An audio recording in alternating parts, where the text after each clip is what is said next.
Na noite de 17 de junho de 2019, Mackenzie Lueck tinha acabado de retornar a Salt Lake City após participar do funeral de sua avó na Califórnia.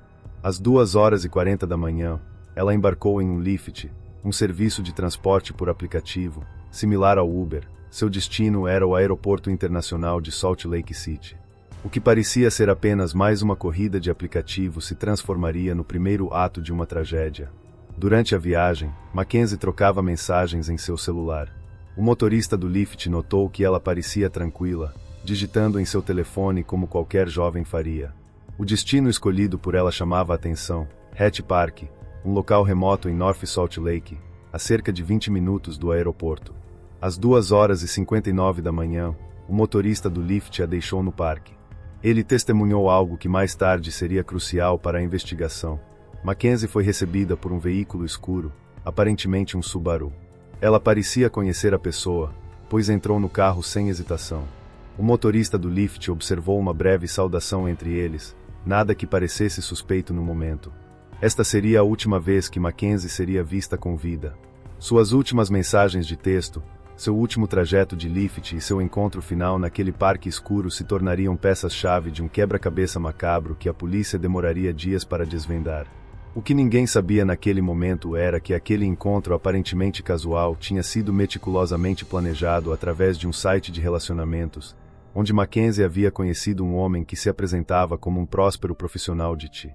A realidade por trás daquela fachada se revelaria muito mais sombria do que qualquer um poderia imaginar. As câmeras de segurança do aeroporto capturaram seus últimos momentos de normalidade. Uma jovem de 23 anos, vestida casualmente, carregando sua bagagem após um voo noturno, sem qualquer indício do destino trágico que a aguardava. Sua última mensagem para a mãe, "Te amo, mamãe", enviada ao pousar, se tornaria uma dolorosa despedida. Se você ainda não é inscrito, não deixe de se inscrever no nosso canal para não perder vídeos de casos reais. Aquela última mensagem de texto, "Te amo, mamãe", carregava ainda mais peso porque vinha de alguém que sempre colocou família e compaixão em primeiro lugar. Mackenzie Lueck não era apenas mais uma estudante universitária, ela representava o tipo de pessoa que fazia diferença onde quer que estivesse. Nascida em El Segundo, um subúrbio tranquilo de Los Angeles, Mackenzie escolheu a Universidade de Utah para seguir seus sonhos acadêmicos.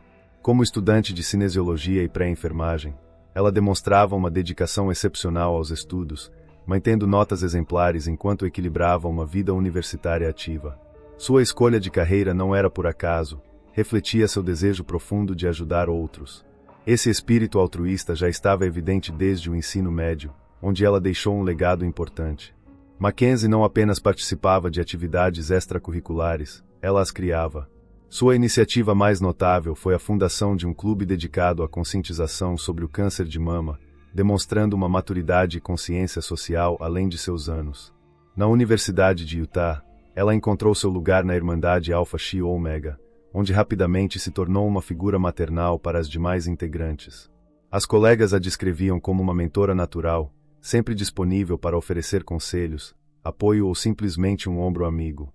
Sua presença na Irmandade era tão significativa que ela era frequentemente chamada de mãe, pelas calouras.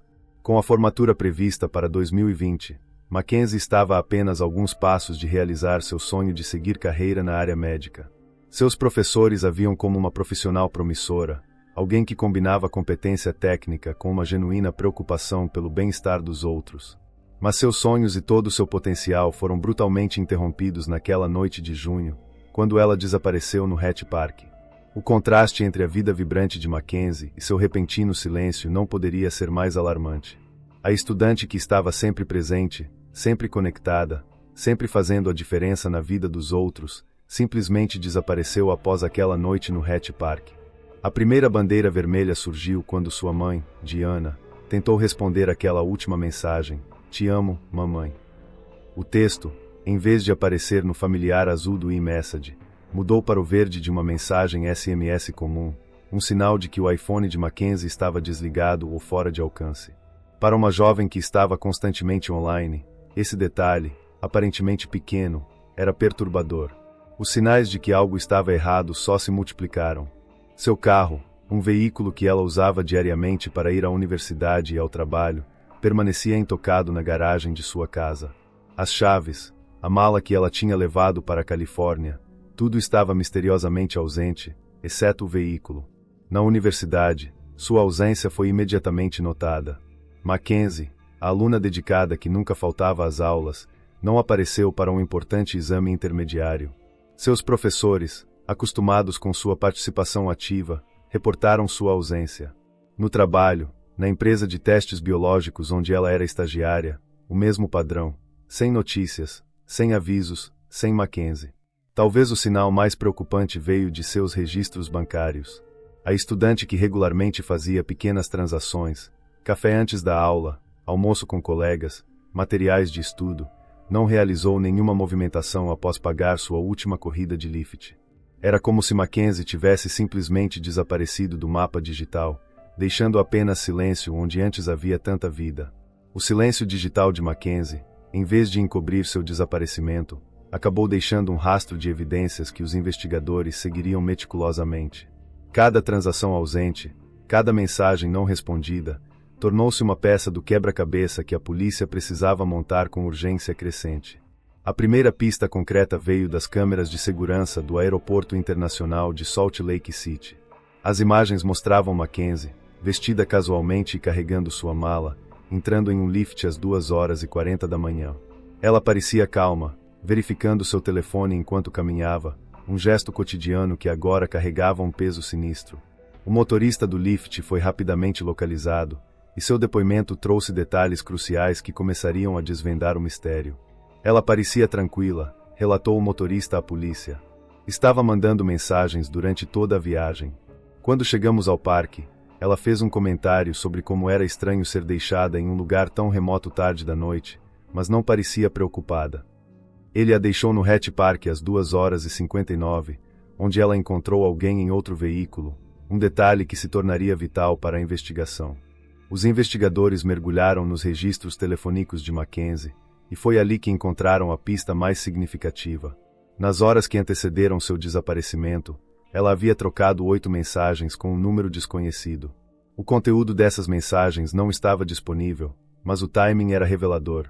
A última comunicação aconteceu às 2h58 da manhã, precisamente quando ela chegava ao parque. Mais intrigante ainda, entre 2h58 e 2h59 da manhã, o telefone de Mackenzie parou de transmitir dados completamente. Era como se o dispositivo tivesse sido desligado ou destruído no exato momento em que ela encontrou a pessoa misteriosa no parque. A polícia então fez uma descoberta perturbadora através da análise de geolocalização. Outro celular estava presente no Hatch Park exatamente no mesmo momento. O dispositivo pertencia a alguém que, até então, não estava no radar da investigação, um homem chamado Ayoola Ajayi. O cruzamento de dados mostrou que o telefone de Ajayi deixou o parque minutos depois do último sinal do celular de Mackenzie. Quando os investigadores começaram a traçar os movimentos de Ajayi naquela noite, um padrão sinistro começou a emergir. Seu telefone seguiu um trajeto do Hatch Park até sua residência em Fair Park Avenue, uma viagem de apenas alguns minutos. As câmeras de segurança da região capturaram seu veículo, um Kia escuro, fazendo exatamente esse percurso. O carro foi visto chegando ao parque às 2h48 da manhã e saindo por volta das 3h, logo após a partida do Lyft. Os investigadores também descobriram algo peculiar. As próprias câmeras de segurança da casa de Ajayi, que normalmente gravavam 24 horas por dia, estavam misteriosamente desligadas durante aquele período específico. Era um detalhe que não poderia ser ignorado, sugeria premeditação, um esforço consciente para ocultar evidências do que estava prestes a acontecer. A equipe de investigação começou a construir uma linha do tempo precisa. O voo de Mackenzie pousando a 1h35 da manhã, ela embarcando no Lyft às 2h40, chegando ao parque às 2h59, e seu telefone parando de transmitir dados 1 minuto depois. Cada elemento parecia se encaixar em um quebra-cabeça macabro, apontando para um encontro que havia sido cuidadosamente planejado. A presença de Ajayi no parque naquela noite não podia ser mera coincidência. Os investigadores agora tinham um suspeito principal, mas o que encontrariam ao seguir essa pista os deixaria chocados mesmo para os padrões de investigadores experientes em homicídios. Conforme a investigação se aprofundava no passado de Ayoola Ajayi, um retrato perturbador começou a emergir. Por trás da fachada de um bem-sucedido profissional de tecnologia, escondia-se uma pessoa com um histórico obscuro e comportamentos cada vez mais inquietantes. Nascido na Nigéria em 1988, Ajayi chegou aos Estados Unidos em 2009 com um visto de estudante para frequentar a Universidade Estadual de Utah. Sua trajetória acadêmica, no entanto, era errática. Ele tentou 3 vezes completar diferentes cursos, mas nunca se formou. Em 2014, tentou ingressar na Guarda Nacional de Utah, mas foi dispensado após poucos meses por não completar o treinamento básico. Apesar desses fracassos iniciais, Ajayi conseguiu construir uma carreira aparentemente respeitável no setor de tecnologia. Seu perfil no LinkedIn, posteriormente removido, alardeava experiências em empresas prestigiosas como Dell, Goldman Sachs e Microsoft. Ele se apresentava como um especialista em TI, embora investigações posteriores levantassem dúvidas sobre a veracidade de algumas dessas credenciais. Um dos aspectos mais perturbadores sobre Ajayi era seu trabalho como autor. Em 2018, ele publicou um livro na Amazon intitulado Forge Identity, uma história fictícia sobre um adolescente que testemunha amigos sendo queimados vivos por uma multidão violenta. O livro, que Ajayi alegava ser baseado em eventos reais de seu passado na Nigéria, revelava uma fixação mórbida com morte por fogo que mais tarde ganharia um significado sinistro. A casa de Ajayi em Fair Park Avenue era uma fortaleza digital. Câmeras de segurança cobriam cada ângulo da propriedade, um sistema que ele controlava obsessivamente. Mais tarde, investigadores descobririam que ele frequentemente gravava encontros íntimos sem consentimento, mas curiosamente, todas as câmeras foram desligadas na noite do desaparecimento de Mackenzie. Talvez o elemento mais perturbador tenha vindo à tona quando Brian Wolfe, um contratado local, procurou a polícia com uma história arrepiante. Apenas alguns meses antes do desaparecimento de Mackenzie, Ajayi havia solicitado a construção de uma sala secreta em seu porão. As especificações eram precisas e sinistras: paredes à prova de som, uma porta oculta com fechadura biométrica e, mais inquietante, ganchos de metal fixados nas paredes de concreto. Quando questionado sobre o propósito da sala, Ajayi ofereceu uma explicação peculiar. Disse que precisava de um lugar para esconder bebidas alcoólicas de sua namorada Mormon. A urgência com que ele queria o projeto concluído e sua insistência de que dinheiro não era problema deixaram Wolfe tão desconfortável que ele recusou o trabalho. Havia algo errado ali, Wolfe mais tarde testificaria. Ninguém construiria uma sala assim apenas para guardar bebidas. O comportamento controlador de Ajayi não se limitava à sua casa. Sua ex-esposa, Tanisha Ajayi, posteriormente revelaria um padrão de comportamento abusivo e controlling. Ela descreveu incidentes de violência física e ameaças de morte, incluindo uma tentativa de amarrá-la com um fio de telefone. Embora tivesse conseguido escapar do casamento, ela nunca conseguiu que ele assinasse os papéis do divórcio. À medida que os investigadores cavavam mais fundo, descobriram que Ajayi havia sido investigado por crimes sexuais em 2014 e novamente em 2018. Nenhuma dessas investigações resultou em acusações na época, um detalhe que mais tarde atormentaria os investigadores do caso Mackenzie Lueck. A obsessão de Ajayi com fogo, evidenciada em seu perturbador romance Forge Identity, não era apenas uma fixação literária. Em 17 de junho, apenas horas após o desaparecimento de Mackenzie, vizinhos testemunharam algo que inicialmente parecia apenas estranho, mas logo se revelaria horripilante. O cheiro era algo que eu nunca tinha sentido antes, relatou uma vizinha à polícia. Era um odor tão intenso, tão perturbador, que chegou até minha janela. Pensei inicialmente que fosse meu trailer, mas quando saí para verificar, percebi que vinha do quintal dele. A fumaça subia do quintal de Ajayi, onde ele havia improvisado uma fogueira usando um galão vermelho de gasolina, o mesmo que câmeras de segurança o flagraram comprando em um posto às 9 horas daquela manhã. Quando questionado por vizinhos sobre a fogueira ilegal, havia restrições de poluição na região, Ajayi demonstrou uma calma perturbadora. Alegou estar apenas queimando algumas roupas velhas e um pouco de lixo do jardim. Uma vizinha, incomodada com o cheiro incomum, ameaçou chamar os bombeiros. A fogueira foi apagada, mas o dano já estava feito. A execução do mandado de busca na residência de Ajayi revelou uma cena que chocou até mesmo investigadores experientes. No quintal, próximo ao local da fogueira, descobriram uma área de terra recentemente perturbada. As escavações revelaram evidências perturbadoras: um osso humano, tecido muscular carbonizado, Mais horripilante ainda, um pedaço de couro cabeludo com cabelo ainda attachado. O laboratório forense trabalhou com urgência nas análises. O DNA extraído dos restos encontrados confirmou o pior temor dos investigadores. Eram de Mackenzie Lueck. Mas isso era apenas parte da história macabra. Os investigadores descobriram que Ajayi havia tentado destruir evidências em múltiplos locais. No Rio Jordan, próximo à sua casa, foram encontrados pertences de Mackenzie, incluindo sua carteira de estudante da Universidade de Utah e peças de roupa com marcas de queimadura. No entanto, a descoberta mais significativa ainda estava por vir. A análise dos registros telefônicos de Ajayi revelou que ele havia feito uma viagem suspeita a Logan Canyon em 25 de junho, desligando novamente todas as suas câmeras de segurança durante este período. Logan Canyon, uma área remota a 85 milhas de Salt Lake City, era popular entre caminhantes e esquiadores, mas naquele dia serviu a um propósito mais sinistro. Em 3 de julho, após uma busca meticulosa na área, investigadores localizaram uma cova rasa coberta por arbustos. Ali estava o corpo de Mackenzie, parcialmente queimado, com as mãos amarradas nas costas com abraçadeiras de plástico. A autópsia revelaria a brutalidade de seus momentos finais. Um traumatismo contundente na cabeça havia sido a causa da morte. O local escolhido por Ajayi para esconder sua vítima não era aleatório. Situado em uma área remota do Canyon, longe dos trilhos populares, demonstrava premeditação e um conhecimento calculado da região. A tentativa de ocultar o corpo ali só foi descoberta graças ao rastro digital deixado por seu telefone celular, uma ironia para alguém que trabalhava com tecnologia.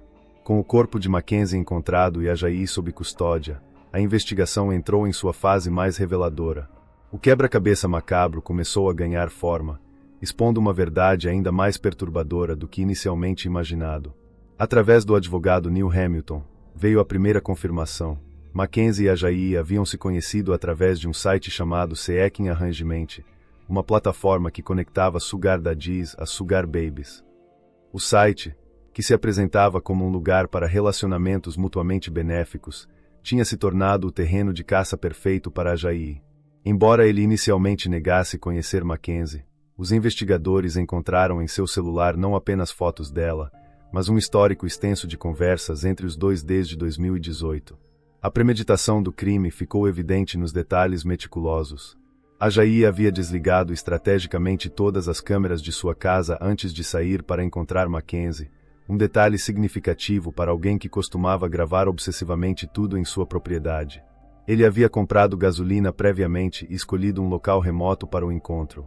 Mais perturbador ainda, ele tinha preparado ferramentas para o crime, incluindo as abraçadeiras plásticas encontradas nos pulsos de Mackenzie. Conforme a notícia do arresto de Ajayi se espalhava, outras vítimas começaram a surgir com histórias assustadoramente similares. Uma mulher relatou um encontro perturbador em março de 2018, quando Ajayi a convidou para sua casa sob o pretexto de um jantar romântico. O que começou como um encontro casual rapidamente se transformou em pesadelo quando ele a atacou violentamente, deixando marcas de mordidas e outros ferimentos. Na época, ela não havia prestado queixa por medo, mas o caso de Mackenzie lhe deu coragem para falar. Evei Keener, dona de uma agência de modelos em Salt Lake City, também se manifestou. Ela relatou ter conhecido Ajayi em um evento de networking no verão anterior, onde ele tentou se cadastrar em sua agência como modelo. Havia algo nele que me assustava, revelou Keener. Ele parecia perfeito na superfície, inteligente, bem apresentável, mas meu instinto me dizia para manter distância dele e de minhas modelos jovens. Talvez o testemunho mais impactante tenha vindo de Tanisha Ajayi, sua ex-esposa. Ela revelou um padrão de comportamento controlador e violento que havia começado logo após seu casamento. Ele me ameaçou de morte se eu não me mudasse para Utah, relatou. Uma vez, tentou me amarrar com um fio de telefone. Tive que pular pela janela para escapar quando ele tentou me esfaquear. As revelações não pararam por aí. Um empreiteiro chamado Brian Wolf trouxe à tona que Ajayi havia tentado contratar seus serviços para construir uma sala secreta em seu porão meses antes do assassinato de Mackenzie. As especificações eram perturbadoras: paredes à prova de som, uma porta oculta com fechadura biométrica e ganchos de metal nas paredes. Quando Wolf questionou o propósito da sala, Ajayi ofereceu uma explicação pouco convincente sobre querer esconder bebidas alcoólicas de uma namorada mormon. A análise forense dos dispositivos eletrônicos de Ajayi revelou um lado ainda mais sombrio. Além de um histórico de perseguição online, os investigadores descobriram evidências de outros possíveis crimes que ainda estavam sendo investigados. O homem que se apresentava como um profissional de tecnologia bem-sucedido era, na verdade, um predador meticuloso que havia passado anos aperfeiçoando sua capacidade de atrair e atacar mulheres vulneráveis. O promotor do caso resumiria mais tarde: este não foi um crime passional ou um encontro que deu errado. Foi um ato premeditado por alguém que havia desenvolvido um padrão de comportamento predatório ao longo de anos, esperando o momento certo para escalar sua violência ao nível mais extremo. Em outubro de 2020, a sala do tribunal de Salt Lake City estava silenciosa quando Ayoola Ajayi entrou, usando óculos escuros e uma máscara azul devido à pandemia. O homem que havia meticulosamente planejado o assassinato de Mackenzie Lueck agora parecia diminuído, respondendo em voz baixa às perguntas do juiz, necessitando de um intérprete para traduzir do inglês para Yoruba, sua língua nativa. Durante o julgamento, o promotor Sim Gil apresentou uma reflexão perturbadora sobre o caso. A maioria dos homicídios tem motivos claros: dinheiro, vingança, paixão. Mas este caso era diferente. Ajayi matou Mackenzie simplesmente porque queria experimentar como era tirar uma vida. Esta conclusão arrepiante foi corroborada pelas evidências de premeditação descobertas durante a investigação. Enfrentando a possibilidade de pena de morte, Ajayi aceitou um acordo com a promotoria. Ele se declarou culpado de homicídio qualificado em primeiro grau e profanação de um cadáver. Em troca, os promotores retiraram as acusações de sequestro agravado e obstrução da justiça, removendo a pena capital da mesa. A sentença foi clara: prisão perpétua sem possibilidade de liberdade condicional. Quando teve a oportunidade de falar, Ajayi ofereceu um pedido de desculpas em voz baixa, dizendo que sabia que suas palavras não trariam Mackenzie de volta. A família Lueck, presente na sala, permaneceu em silêncio digno diante de suas palavras vazias. Greg Lueck, pai de Mackenzie, dirigiu-se ao tribunal com uma declaração emocionante. Minha vida mudou para sempre devido à decisão egoísta e premeditada que você tomou em 17 de junho de 2019. Em vez de planejar a festa de formatura da minha filha, planejei seu memorial. Parte meu coração saber que ela morreu sozinha em um lugar tão assustador. O caso Mackenzie Lueck provocou uma discussão nacional sobre a segurança em aplicativos e sites de relacionamento. Especialistas em segurança digital começaram a alertar sobre os perigos específicos de plataformas que promovem encontros baseados em transações financeiras, onde predadores podem se aproveitar da vulnerabilidade de jovens em busca de apoio financeiro. A Universidade de Utah, onde Mackenzie estava há poucos meses de se formar, estabeleceu uma bolsa de estudos em sua memória. O programa específico focava em apoiar estudantes interessados em trabalhar com conscientização sobre violência doméstica e segurança pessoal, causas que Mackenzie havia defendido em vida. A casa de Ajayi em Fair Park Avenue, onde os crimes foram cometidos, tornou-se um símbolo sombrio para a comunidade. Quando foi colocada à venda por $349 mil, os vizinhos expressaram esperança de que novos proprietários pudessem trazer energia positiva ao local. Há uma marca negra em sua mente quando você olha para a casa, disse um vizinho. Algo horrível aconteceu aqui. As amigas de Mackenzie da Irmandade Alpha Chi Omega criaram uma fundação em sua honra, focando em educar jovens mulheres sobre segurança em relacionamentos online. Não conseguimos nos despedir de nossa amiga, disse uma das irmãs da Irmandade. Mas podemos garantir que seu legado ajude a proteger outras pessoas. Diana Lueck, mãe de Mackenzie, tem trabalhado incansavelmente para manter viva a memória da filha. Em parceria com organizações de segurança online, ela participa de palestras em universidades, compartilhando a história de Mackenzie como um alerta sobre os perigos que podem se esconder atrás de perfis aparentemente respeitáveis na internet. Se esta história impactou você, deixe seu comentário abaixo e inscreva-se para mais conteúdos que podem ajudar a salvar vidas. Compartilhe com quem você se importa. Nunca sabemos quem precisa ouvir este alerta. Até o próximo vídeo.